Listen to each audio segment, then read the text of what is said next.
Following the Diet of Worms, Luther was still under a lot of pressure to recant and compromise in his positions with Rome. He was even threatened with banishment, but he would not be moved. He even said he would give up assurance of a safe conduct, but never his positions on the Word of God. As Luther left Worms and traveled across the country, he was warmly received by the German people. But there were still many people who wanted to kill Luther, and the emperor himself said that as soon as the assurance of his safe conduct should expire, that measures should be taken to end Luther's work. The Elector of Saxony, Frederick, devised a plan with some of Luther's friends to capture him and keep him hidden for some time.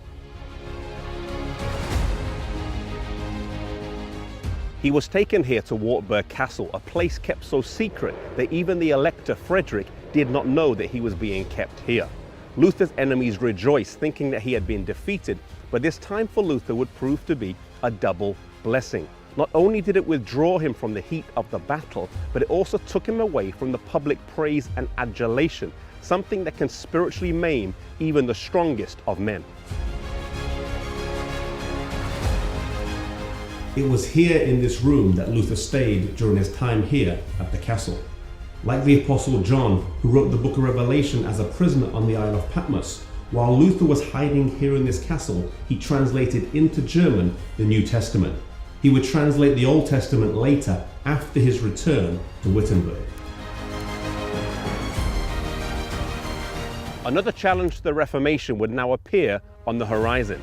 In Luther's absence, other reformers had arisen whose message was different to that of Luther, and it was drawing away a lot of people and dividing the movement.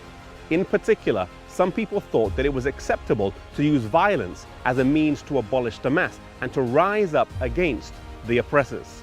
Thomas Müntzer was a leader of this movement. This news was relayed to Luther, and he felt a deep burden for his people back in Wittenberg, as he thought of them as a shepherd thinks of their sheep. Despite having no assurance of a safe conduct, he left Wartburg Castle and headed for Wittenberg.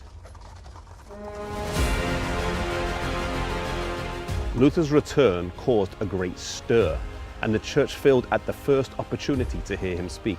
Luther stood up and reaffirmed that the Mass was a bad thing and ought to be abolished, but that no one should be torn from it by force. It was not their job to force the conscience of anyone, no matter how strong they felt about the matter.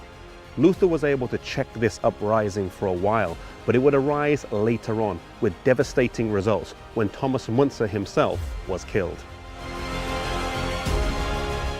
Every time there is a true revival, Satan brings a false one along. Even so, at the end of time, there's going to be a true revival of godliness, and then there's going to be a false revival as well. May we be faithful to God, that we will be part of the true revival that will take place at the end of time.